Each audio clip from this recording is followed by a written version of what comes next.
আসসালামু আলাইকুম প্রিয় দর্শক, দেশ এবং দেশের বাইরে থেকে যারা এই মুহূর্তে আমাদেরকে দেখছেন সবাইকে আরেকবার স্বাগত জানাচ্ছি নতুন আজকের ভিডিওতে আমরা আলোচনা করব যারা সোনালী ব্যাংকে 6 মাসের জন্য 5 লক্ষ টাকা ফিক্সড ডিপোজিট করে জমা রাখতে চাচ্ছেন তাদের জন্য এই ভিডিওটি।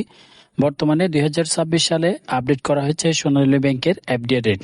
আপডেটকৃত রেট অনুযায়ী আপনারা যদি 5 লক্ষ টাকা শুধুমাত্র 6 মাসের জন্য এককালীন হিসেবে জমা রাখেন তাহলে 6 মাস পরে কত টাকা লাভ দিবে এবং কি কি সরকারি ট্যাক্স কর্তন করা হবে, এছাড়াও কি কি পরিবর্তন নিয়ে আসা হয়েছে এফডি রেটে বিস্তারিত থাকছে এই ভিডিওতে। তার আগে বলে আমাদের এই সেভ মানি ইউটিউব চ্যানেলে প্রাইস বন্ড, সঞ্চয়পত্র এবং ব্যাংক রিলেটেড নিত্য নতুন ভিডিও আপলোড করা হয়ে থাকে।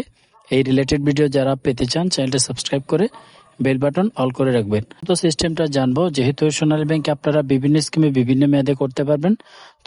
তো 6 মাসের জন্য এফডিআর করলে কত পার্সেন্ট হারে মুনাফা দিবে আমরা প্রথমেই সেটি দেখব, পরে ক্যালকুলেশনে যাব যে 5 লক্ষ টাকায় 6 মাসে কত পাবেন। ইন্টারেস্ট রেট পরিবর্তিত যে ইন্টারেস্ট রেট সর্বশেষ আপডেট করা হয়েছে 15 জুন 2026 তারিখে, অর্থাৎ 2026 সালের 15 জুন মাসে। আপনারা যদি এফডিআর করতে চান বর্তমানে যে রেটটি রয়েছে, আপনি যদি 3 মাস থেকে 6 মাস পর্যন্ত মেয়াদকালের জন্য করেন তাহলে বর্তমান রেট হচ্ছে 8%। যদিও আগে একটু বেশি ছিল, বর্তমানে আরো 25% কমানো হয়েছে, অর্থাৎ 25 পয়েন্ট কমানো হয়েছে, 8% করা হয়েছে। আর যারা 6 মাসের উপরে কিন্তু 1 বছরের মধ্যে হয় তারা পাবেন 8.25 এবং 1 বছরের উপরে যারা করবেন তারা পাবেন 8.50।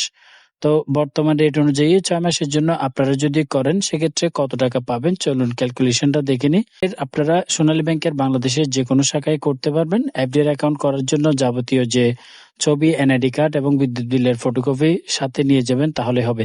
এছাড়া সোনালী ব্যাংকে যারা মাসিক লাভের এফডিআর চালু করতে চান 1 লক্ষ, 2 লক্ষ কিংবা 5 লক্ষ টাকা, এই রিলেটেড ভিডিও আমার চ্যানেলে রয়েছে, আপনারা চাইলে সেগুলো দেখে আসতে পারেন। অর্থাৎ সোনালী ব্যাংকে মাসিক মুনাফা হিসাব চালু রয়েছে, আপনারা সেটি করতে পারবেন, তবে ডাবল স্কিম চালু নেই। 10 মেয়াদী এফডিআর করলে বলা হয়েছে 8.50, সেক্ষেত্রে আপনি সর্বমোট লাভ পাবেন 21,250 টাকা। এটা হচ্ছে আপনার ট্যাক্স কর্তন করার আগে। এখান থেকে অবশ্যই 10% এবং 15% হিসাব করতে হবে। যাদের টিন থাকবে তাদের এই লাভের টাকা থেকে 10%, আর টিন না থাকলে 15%। টিন থাকলে 10%, অর্থাৎ 2,125 টাকা কেটে নেওয়া হবে, 6 মাস পরে এটা কেটে নেওয়া হবে এবং 6 মাস পরে সর্বমোট আপনি পাবেন 19,125 টাকা। আর যারা টিন দিতে পারবেন না 15%, অর্থাৎ এই লাভের টাকা থেকে 3,187 টাকা কেটে আপনি সর্বমোট 6 মাস পরে পাবেন 18,062 টাকা। সর্বমোট 6 মাস পরে এটা প্রদান করা হবে। 6 মাস পরে আপনি টাকাটি তুলে নেবেন, না হলে অটো রিনিউ হয়ে যাবে। এবং মেয়াদকাল শেষ হওয়ার আগে যদি টাকাটি ভাঙিয়ে তুলে নিতে চান, ধরেন 6 মাসের জন্য করলেন কিন্তু 1 মাস পরে আপনার টাকার প্রয়োজন, সেক্ষেত্রে আপনাকে সেভিংসের রেট দেওয়া হবে, তখন কিন্তু আর 8.5% হারে মুনাফা পাবেন না। তো সোনালী ব্যাংক সহ অন্য কোন ব্যাংকের কোন তথ্যটি আপনি জানতে চান সেটি অবশ্যই কমেন্ট বক্সে জানাবেন।